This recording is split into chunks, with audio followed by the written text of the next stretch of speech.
चलिए, स्वागत है आपको। कहते हैं अब मेहनत दिन रात होगी।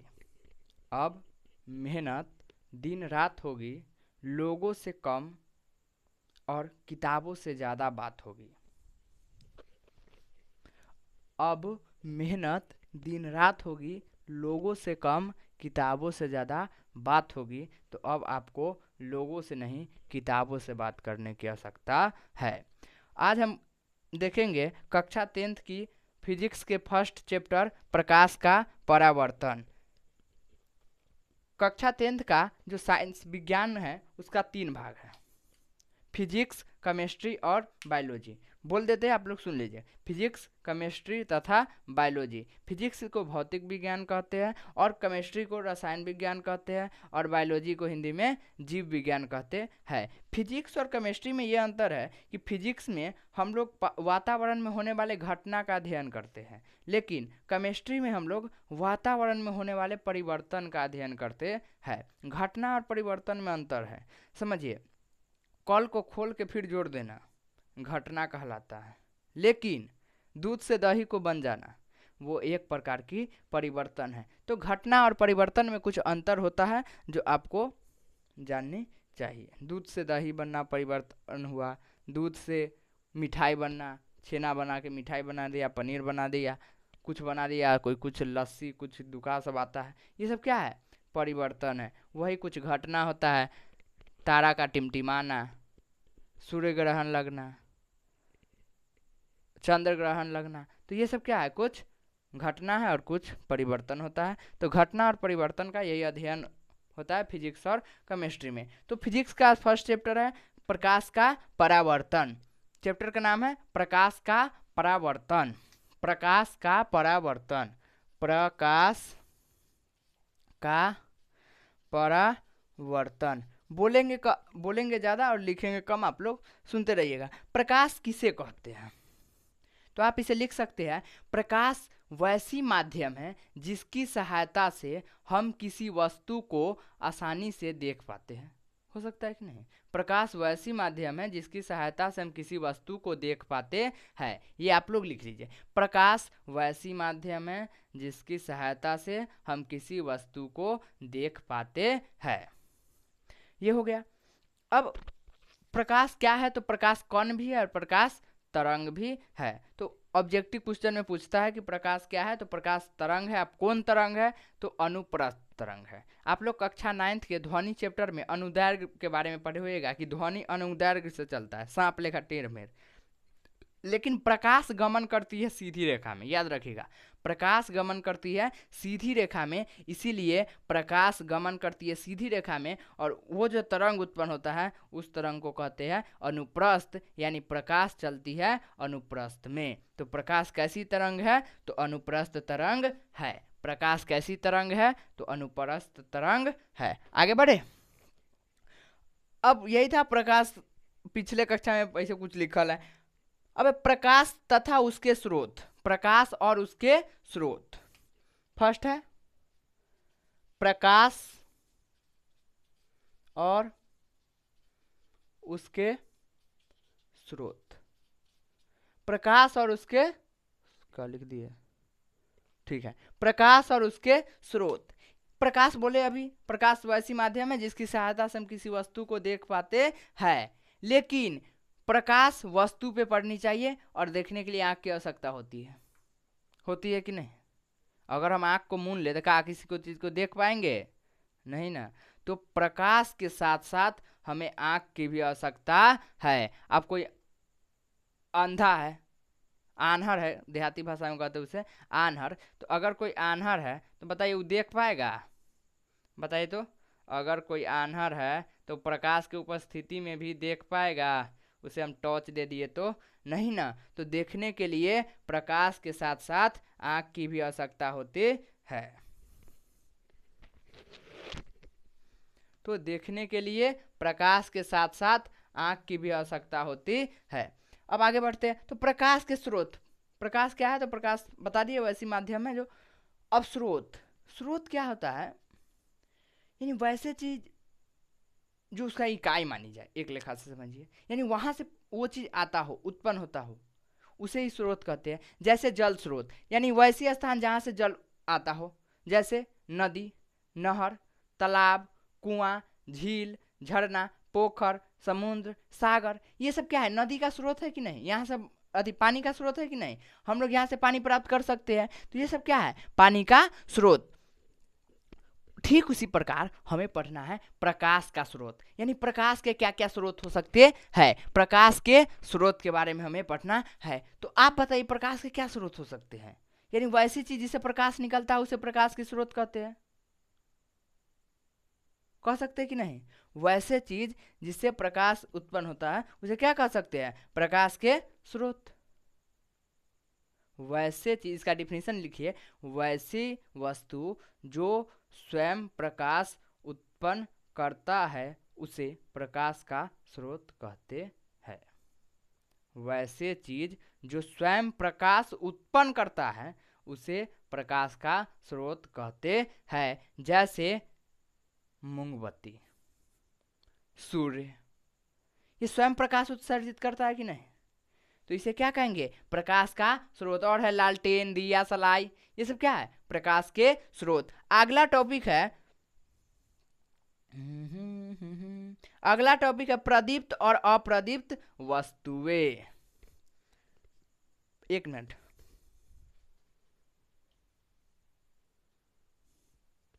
चलिए ठीक है। प्रदीप्त कैसे लिखा? प्रदीप्त और अप्रदीप्त वस्तु। अच्छा, प्रदीप्त और अप्रदीप्त, आप ध्यान से देखिए तो विलोम शब्द में वैसे बहुत शब्द ऐसे होते हैं जिसके आगे अ लगा के उसका विलोम बना देते हैं। जैसे सत्य, तो अ लगा दिया सत्य। तो ऐसे हम लोग क्या करते हैं कि याद नहीं रहता है विलोम शब्द लिखना है तो अ लगा के उसी शब्द को लिख देते हैं, तो चांस रहता है कि सही हो जाएगा। तो यहाँ पे प्रदीप्त और अप्रदीप्त, यानी उसका उल्टा, जो हम प्रदीप्त के बारे में समझेंगे उसी का उल्टा क्या होगा? अप्रदीप्त होगा कि नहीं? तो प्रदीप्त और अप्रदीप्त दोनों आपस में उल्टा है। अभी पढ़े प्रकाश उसके स्रोत के बारे में, यानी वैसे चीज जो प्रकाश उत्पन्न करता है। अब इसमें होगा वैसे चीज जो प्रकाश को उत्सर्जित करता है, यानी उत्पन्न करता है। मतलब तो यही हुआ प्रदीप्त, यानी जो प्रकाश को उत्पन्न करता है, जिससे प्रकाश निकलती है। वैसी वस्तु, ऐसे इसका डिफिनेशन लिखिए। चलिए, वैसी वस्तु जिससे प्रकाश उत्सर्जित होता है उसे प्रदीप्त वस्तु कहते हैं। वैसी वस्तु जिससे प्रकाश उत्सर्जित होता है उसे प्रदीप्त वस्तु कहते हैं।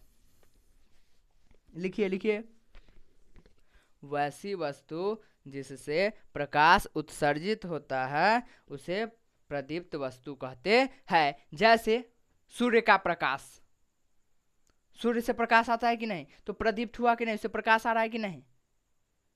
मोमबत्ती, देखिए स्रोत वाला ही आएगा प्रदीप्त में। तो ये सब क्या है? प्रकाश का स्रोत। ये सब क्या है? प्रकाश का स्रोत। अब अप्रदीप्त, वैसी वस्तु जो प्रकाश उत्पन्न न करता हो अप्रदीप्त कहलाती है। जैसे जितना चीज देख लीजिए, लोहा, टीना, जूता, चप्पल, बोतल, शीशी, ये सब क्या है? प्रकाश उत्पन्न करता है। दोसर के प्रकाश से हम लोग उसे, मतलब दूसरा प्रकाश गया उस पर टकराया, इसलिए हम देख पाते हैं। ये समझ में आया? यानी उस पर गया और टकरा के आता है तो हम लोग देख पाते हैं। आगे बढ़े। अब है प्रकाश की किरणें। अब उससे पहले हम ये समझते हैं, प्रकाश तो समझ में आ गया, प्रकाश समझ में आ गया कि नहीं? प्रकाश क्या है और प्रकाश का स्रोत क्या है, और जो उत्पन्न करता है प्रकाश प्रदीप्त कहलाता है, जो उत्पन्न नहीं करता है वो अप्रदीप्त। अब समझते हैं प्रवर्तन। आवर्तन मतलब समझते हैं? वो छोड़िए, पर मतलब समझते हैं कि नहीं?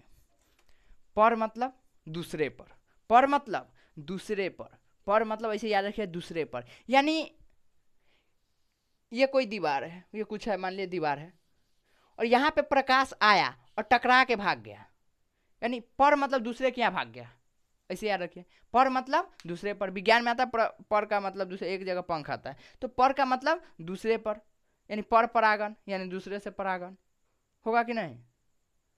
परजीवी, यानी दूसरे पर जीवित है, पर जीविता यानी दूसरे पर जिंदे है पूरे, तो पर मतलब दूसरा पर। तो यहाँ पे पर यानी आवरण, यानी आया और दूसरे पर चला गया, यानी पर मतलब दूसरे पर, तो दूसरे जगह से आया और दूसरे जगह चला गया। और पर मतलब दूसरा यानी परावर्तन, क्या कहेंगे इसे? परावर्तन। तो प्रकाश को किसी वस्तु से टकराकर उसी माध्यम में वापस चला जाना प्रकाश का परावर्तन कहलाता है। इसका डिफिनीशन लिखिए, चलिए बोले। प्रकाश का आपतित होकर उसी किसी वस्तु से, प्रकाश का आपतित होकर किसी वस्तु से, अगर लिखने में दिक्कत हो रहा है तो वीडियो को रोक दीजिएगा। प्रकाश का आपतित होकर किसी वस्तु से टकराकर उसी माध्यम में वापस चले जाना प्रकाश का अपवर्तन कहलाता है। इसमें किसी को दिक्कत? वो क्या कहलाता है? प्रकाश का अपवर्तन। यानी प्रकाश का उसी माध्यम में वापस टकरा के चला जाना प्रकाश का अपवर्तन कहलाता है। अब ये माध्यम क्या माध्यम है? तो एक माध्यम सघन होता है और एक माध्यम विरल होता है, जिसकी चर्चा हम आगे करेंगे। आगे चैप्टर में होगा या इसी में, अब देखिए क्या है, तो आगे होगा हमारे ख्याल से। तो प्रकाश का परिवर्तन, पर मतलब दूसरे पर आया और गया, तो मतलब आया और गया, दूसरे जगह से आया दूसरे जगह चल गया, पर मतलब दूसरे जगह, तो परावर्तन, प्रकाश का परावर्तन। तो परावर्तन मतलब टकरा कर वापस चले जाना, परावर्तन मतलब टकरा कर वापस चले जाना। और अगला चैप्टर होगा प्रकाश का अपवर्तन, अगला चैप्टर होगा प्रकाश का अपवर्तन। तो अपवर्तन मतलब होता है हेल जाना, अपवर्तन मतलब हेल जाना, अब परावर्तन मतलब टकरा के चला जाना, पर मतलब दूसरी जगह, तो परावर्तन मतलब टकरा कर चले जाना और अपवर्तन मतलब हेल जाना। आगे बढ़े तो प्रदीप्त और अप्रदीप्त समझ में आ गया, और प्रकाश और उसका परावर्तन का मतलब समझ में आ गया होगा। अब समझते हैं प्रकाश की किरण। प्रकाश की किरण तेसर है प्रकाश की किरण। प्रकाश की प्रा लिखा गया, प्रकाश की किरण। देखिए ये एक लाइन है, सीधा मानिए, और आ रहा है, तो ये देखिए मान लीजिए इस रेखा पे प्रकाश चल रहा है, तो ये किरण उत्पन्न कर रहा है कि नहीं? तो इसे हम प्रकाश की किरण कह सकते हैं कि नहीं? यानी समझिए, प्रकाश एक सीधी रेखा में गमन करती है, वही प्रकाश की किरण कहलाती है।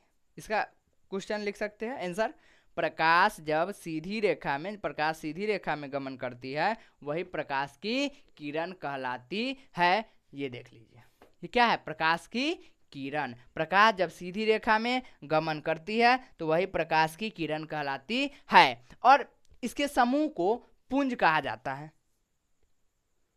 समूह को क्या कहा जाता है? पुंज। यानी किरण को समूह को क्या कहते हैं? पुंज, किरण पुंज। पुंज मतलब समूह, तो किसके समूह? किरण के समूह, तो किरण पुंज। अब आप ध्यान से देखिए, इसे हम बहुते बना दे तो पुंज हो जाएगा कि नहीं? पुंज, ये सब क्या हो गया? पुंज यानी समूह हो गया। तो किसका पुंज हुआ? किरण का पुंज हुआ। किसका पुंज हुआ? किरण का, यानी इसे कहेंगे किरण पुंज। यानी किरणों के समूह को किरण पुंज कहते हैं, किरणों के समूह को किरण पुंज कहते हैं। अब किरण पुंज भी तीन प्रकार के होता है। एक ये हो गया, तो ये इसे कहते हैं समांतर, इसे कहते हैं समांतर, क्योंकि दो किरण के बीच की दूरी समान है, इसलिए इसे कहते हैं समांतर। दो किरणों की बीच की दूरी समान है, इसलिए इसे कहते हैं समांतर। दो किरणों की बीच की दूरी समान है, इसलिए इसे कहते हैं समांतर। याद रहेगा, दो किरणों की बीच की दूरी समान है, इसलिए इसे कहते हैं समांतर किरण पुंज। एक होता है अपसारी और एक होता है अभिसारी। ये याद करने में बहुत दिक्कत होता होगा, बहुत हमको मालूम है, बहुत को याद करने में दिक्कत होता होगा अपसारी और अभिसारी। अब देखिए, अब ये याद होगा, अभिसारी और अपसारी। ये एक बिंदु है, ठीक, और मानिए ये भी एक बिंदु है, ठीक है। इस बिंदु को क्लास मानिए, ये दो बिंदु है, ये क्लास 1 है और ये क्लास 2 है, ठीक, और ये क्लास 3 था जो आपको समझ में आ गया। तो इसे मानिए क्लास 1, इसे क्लास 2 और इसे मानिए क्लास 3। मान लिए क्लास 1, क्लास 2 और क्लास 3 मानिए। चलिए, तो क्लास 3 समझ में आ गए। अब ये क्लास 1 है और ये क्लास 2 है। अब 1 के बच्चा क्या करता है, क्लास में आया और सब इन्हीं भाग जाता है।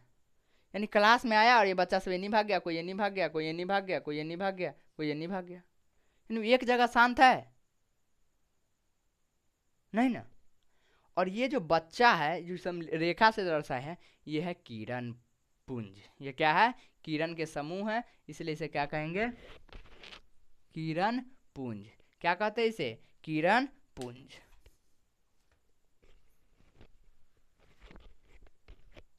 क्या कहते हैं इसे, किरण पुंज। तो ये कैसा किरण पुंज है, तो एक जगह से क्लास में से सब भाग रहा है इधर उधर, तो मैम क्या कहेगा, किधर अप डाउन कर रहा है, कहेगा कि नहीं। एक मिनट,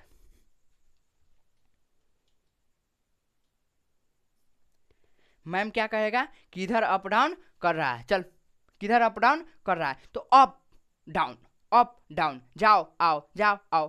तो ये सब जा आ कर रहा होगा कि नहीं, एक जगह से बैठल है, इन्हीं उन्हीं भाग रहा है। इसे कहेंगे अपसारी। इसे क्या कहेंगे, फर्स्ट को अपसारी, पहला क्लास वाला को क्या कहेंगे, अपसारी, पहला वाला को कहेंगे अपसारी। और अपसारी का, तो किरण पुंज, किरण पुंज ने बनाए, तो अपसारी किरण पुंज। ये कैसा किरण पुंज हुआ, अपसारी किरण पुंज।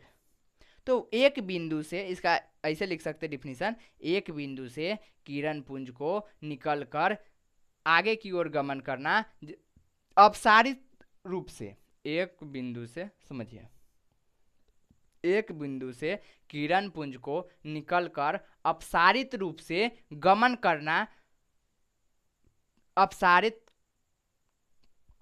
किरण पुंज कहलाता है, जिसमें उस किरण के बीच की दूरी समान नहीं होती। आप देख लीजिए, यहाँ पे दूरी कुछ और होगा, यहाँ कुछ और, यहाँ कुछ और, तो बीच की दूरी समान नहीं होती है। दो किरणों के बीच की दूरी समान नहीं होती है, लेकिन समांतर में समान था। देखिए समांतर में समान है, तब नहीं इसको समांतर कहे है, लेकिन इसमें समान नहीं है। आगे बढ़े, तो ये हो गया समांतर किरण पुंज, ये हो गया अपसारित, यानी अप डाउन कर रहा है तो अपसारित। कुछ होता है कि अभी आया और आराम से बैठल है, उसको कोई दिक्कत नहीं है, तो वो कहलाता है अभिसारी। वो क्या कहलाता है, अभिसारी, यानी एक निश्चित बिंदु पे जाकर मिल जाता है, उसे क्या कहते हैं, अभिसारी। इसको और तरीका से बनाया जा सकता है इसे, अरे एक इधर मिल रहा है कि नहीं, यानी अभिसारी, यानी अभिसारी किरण पुंज। एक तरह मिल रहा है, एक ऐसे किरण पुंज जो एक निश्चित बिंदु पे आके आपस में मिले, उसे अपसारित। वैसे अपसारित मिले या अपसारित दोनों लिख सकते हैं। अपसारित मतलब होता है मिलना, याद रहेगा।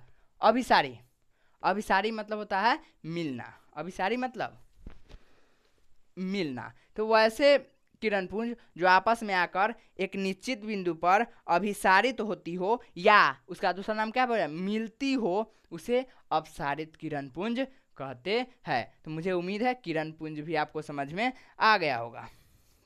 अपसारित हो गया, किताब हम भी रखे हुए हैं, किताब से बता रहे हैं।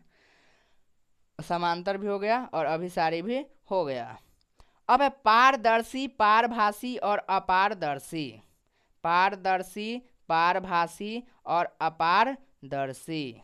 पारदर्शी, पारभासी और अपारदर्शी। चौथा टॉपिक है पारदर्शी, पारभासी और अपारदर्शी। अच्छा, इसमें सब एक के साथ दिया हुआ है। अच्छा, भाग ये आप लोग बता सकते हैं किसका भाग है, पारदर्शी, अपारदर्शी, पारभासी, ये सब किसका भाग है, ये सब पारदर्शी अपारदर्शी किसका भाग है, पारदर्शिता का। किसका भाग है, पारदर्शिता का। किसका भाग है, पारदर्शिता का। पारदर्शी, पारभासी और अपारदर्शी तीनों किसका रूप है? तो पारदर्शिता किसका रूप है? पारदर्शिता का रूप है। 3 पारदर्शी, अपारदर्शी और पारभासी। अब यहाँ पे फिर से देखिए, पारदर्शी और अपारदर्शी, यानी जो पारदर्शी होगा उसके उल्टा क्या होगा? अपारदर्शी। तो पारदर्शी के उल्टा क्या होगा यहाँ पे? फिर अपारदर्शी। तो अब समझा जाए, पारदर्शी और अपारदर्शी। तो पारदर्शी यानी वैसी वस्तु जिससे होकर प्रकाश आर पार चला जाए उसे पारदर्शी कहते हैं। प्रकाश, ये कोई शीशा है, ठीक, इससे प्रकाश आया और आर पार निकल गया, इसे क्या कहेंगे? पारदर्शी। वैसी वस्तु जिससे प्रकाश पार कर जाए यानी आर पार चली जाए उसे क्या कहेंगे? पारदर्शी। जैसे वायु में प्रकाश चला जाता है कि नहीं आर पार? शीशा से ओई पार देख पाते हैं कि नहीं? प्रकाश से नहीं जाता उसमें है। और बताइए, आपको किताब में क्या दिले है? कांच, हवा, पानी भी होगा, पानी से भी दिखता है कि पानी के, हाँ ये ऊपर दिखता है वो अलग है, पानी के तल है, दिखता है कि नहीं? अंदर में कुछ गिरा दीजिए, गिलास उलास, तो दिखता है कि नहीं? हाँ वो गिलास गिरल है। तो ये किसके कारण होता है? क्योंकि वो सब क्या है? पारदर्शी, उससे प्रकाश आर पार हो जाता है। एक है पारभासी, उससे पहले हम समझते अपारदर्शी। अपारदर्शी पारदर्शी के बिल्कुल उल्टा होता है। पारदर्शी का बिल्कुल उल्टा क्या होता है? अपारदर्शी। यानी वैसी पदार्थ जो प्रकाश को बिल्कुल न जाने दे आर पार उसे क्या कहेंगे? अपारदर्शी। वैसी पदार्थ जो प्रकाश को आर पार बिल्कुल न जाने दे, इधर उधर बिखरा दे, उसे क्या कहेंगे? अपारदर्शी। जैसे दीवार, ये जो दीवार होता है क्या इसके आर पार प्रकाश जा पाता है? नहीं ना, तो उसे क्या कहेंगे? वैसे पदार्थ को अपारदर्शी। क्या कहेंगे उसे? अपारदर्शी। वैसे चीज जो प्रकाश को आर पार नहीं जाने दे वैसी वस्तु को क्या कहेंगे? अपारदर्शी। आप लोग वीडियो खत्म होने के बाद 5 पारदर्शी पदार्थ और 5 अपारदर्शी पदार्थ और आगे हम बताएंगे पारभासी और 5 पारभासी पदार्थ के नाम लिखना है, ठीक। तो पारदर्शी वैसे हो गया जो आर पार प्रकाश को जाने दे, और अपारदर्शी जो प्रकाश को आर पार नहीं जाने दे। अब है पारभासी। आपको दिक्कत होगा लिखने में पारदर्शी और पारभासी। अपारदर्शी तो बहुत एक बार नजर दौड़ाइएगा इतना मिल जाएगा, लेकिन पारदर्शी और पारभासी में दिक्कत हो सकता है, लेकिन कोशिश कीजिए मिल जाएगा। 5 को बोले हैं, ज्यादा नहीं। पारभासी वैसे ये दोनों का बीच का, ऐसे समझिए, पारदर्शी और अपारदर्शी दोनों के बीच का ही कौन कहलाता है? पारभासी। जैसे तेल लगा कागज में